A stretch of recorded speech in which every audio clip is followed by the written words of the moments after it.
With a record of 10-6 last season, the Dallas Cowboys won the NFC East for the second time in 3 seasons. They then went 1-1 in the playoffs, but the fact they took the division with one of the youngest rosters in the NFC was highly encouraging. That's a testament to the way the front office has been drafting in recent seasons. Ever since Vice President of Player Personnel Will McClay took over as a steadying force in their war room, the results have been better than expected. They're now led by homegrown talents such as Dak Prescott, Ezekiel Elliott, Zach Martin, Jalen Smith, and DeMarcus Lawrence. They sprinkled in other players via trade like Amari Cooper, formerly of the Oakland Raiders, but for the most part, this team is built through the draft, and that will likely remain the case. While Dallas is without a first-round pick, they still can make some noise with their Day 2 picks. They could also be in the market to move back into the first, especially considering it's been a while since they last made a splashy move on draft night. Whatever they decide to do, the Cowboys will continue to build through the draft, just as they have done over the past few seasons. With players now reporting, and workouts beginning March 1st, here are 5 players at key positions that the Cowboys should keep their eye on in Indianapolis.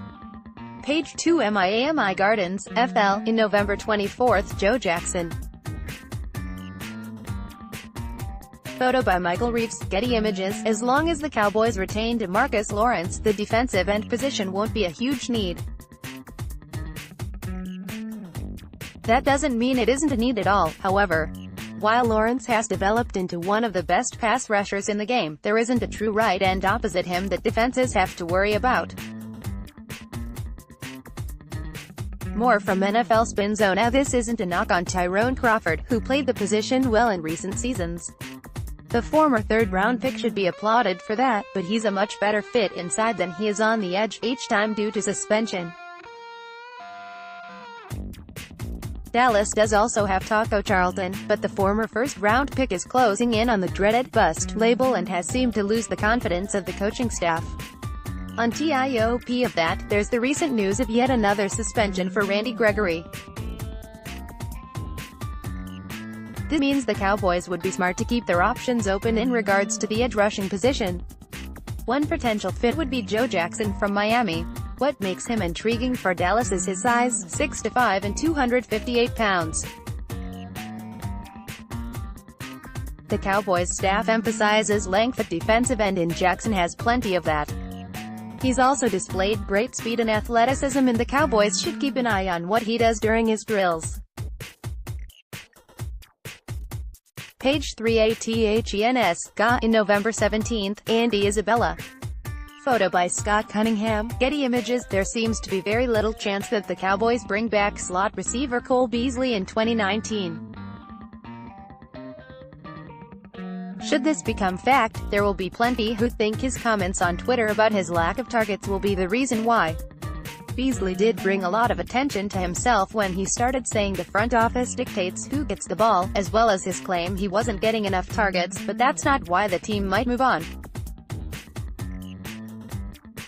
Dallas has shown those kinds of comments don't bother them, as they just want competitors. Heck, they even brought back Bryce Butler after he had some unflattering things to say during the 2018 offseason. The real reason Beasley may not return is his age and salary. Beasley is about to turn 30 years of age in April, and will also be asking for a raise from his last contract, which paid him just north of $4 million per season. He will be worth more, but Dallas is also pretty close to the top of the salary cap and might have to make sacrifices to extend some of their younger players. With that being true, they could look to the draft for a replacement, and someone like Andy Isabella from Massachusetts would be an ideal fit. An excellent route runner with better speed than no. 11. Isabella should have plenty of eyes on him during the combine. The one question for the Cowboys will be when he comes off the board. A second-round pick may be too rich for their blood, but will he last until their pick in the third? If so, he could be a great option for them. Page 4 Atlanta, Georgia, December 29, Chauncey Gardner-Johnson. Photo by Mike Zerilli, Getty Images. For a couple of seasons now, the safety position has been an area of concern for the Cowboys. For whatever reason, the Jason Garrett era has somewhat devalued the position, as they have put converted cornerbacks and free agent pickups at the spot.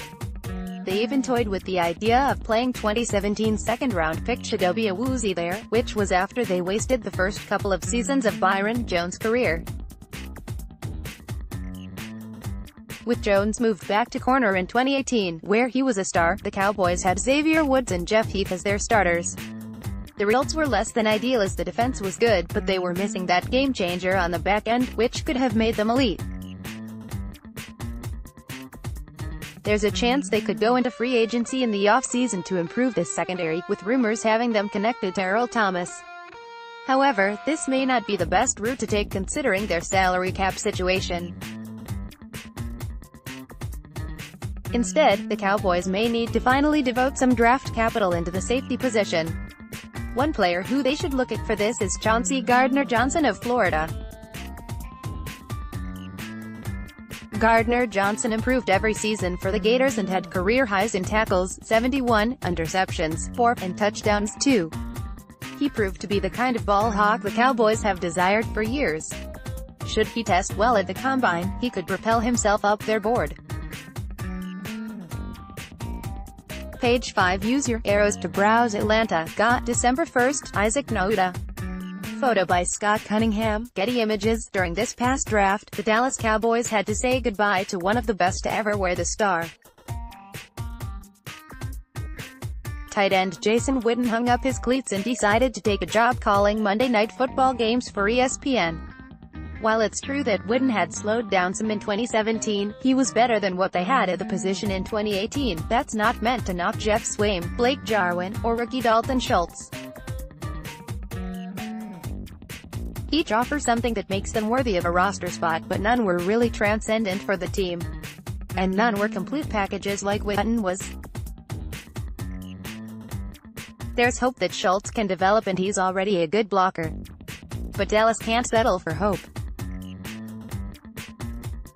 They need to keep looking for their next star tight end, and there will be plenty on display during the Combine, and one who can really do himself some favors is Georgia's Isaac Nauta. Still developing as both a blocker and receiver, Nauta showed a lot of promise, even if he was underutilized by the Bulldogs. The underclassman finished his junior year with 430 yards, off 30 receptions with 3 touchdowns. He averaged 14.3 yards per grab and has the potential to be a dual threat at the position, which is exactly why the boys should be interested. Use your arrows to browse.